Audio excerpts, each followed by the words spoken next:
Guys, welcome in then. So great that you've come forward and obviously asked for my help. I'm really passionate about helping people in the strength. It is me, it is what I do day in, day out, and I've just got that knack of understanding how to sort of get people to be stronger and what to do to get stronger. I personally broke my hip a good few years ago now. That's why I left the army. I've rebuilt myself. The doctor said to me I'd never be able to squat ever again, so for me that was something in my mind that I just really wanted to push forward and exceed. Now obviously I've just literally hit a 250 kilogram back squat recently. Squats is my main thing, but obviously I compete in powerlifting, so I still go for the bench and deadlift as well. But I want to help you, and I want to help you really transform and try and get something out of your lifting, so you could be basically a better, stronger version of you. So my top 3 things then. First of all is stretch. Okay, now when I say stretch, I mean, can you get into position of a squat, a deadlift, a bench in the most efficient way? So for example, follow me over to this bench. Now when you're doing a lift, you need to make sure that you can, first of all, with a bar, you can get the bar all the way down to the chest. Now I hope you can. If you can't, then that's obviously a tightness within the pecs. So you need to make sure you can get the bar all the way down. Also, do you feel like you're crunched up because you want to make sure you're stretching out? And by stretching out in this position, you're going to be in a lot better position, in a better base to then push back through for the bench.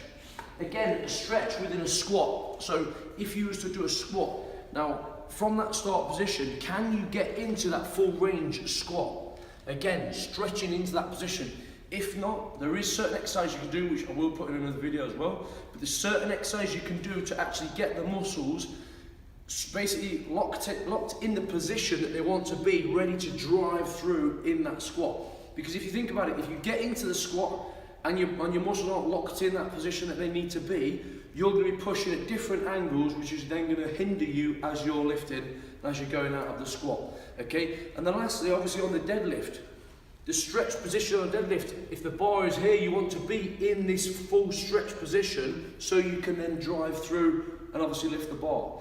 If you're not getting into these positions efficiently, and then there's certain stretches which I will share with you later on down the line that you can do to sort of get the muscles in the right position so you can then obviously push through. Okay, the second thing is don't do ones. Okay, don't ego lift. And what we mean by this is, like, many people want a big 1 rep max, right? So they go for ones all the time. Now honestly, it's one of the biggest things. Don't actually go for the ones. Go for more like 3s, 4s and 2s sometimes.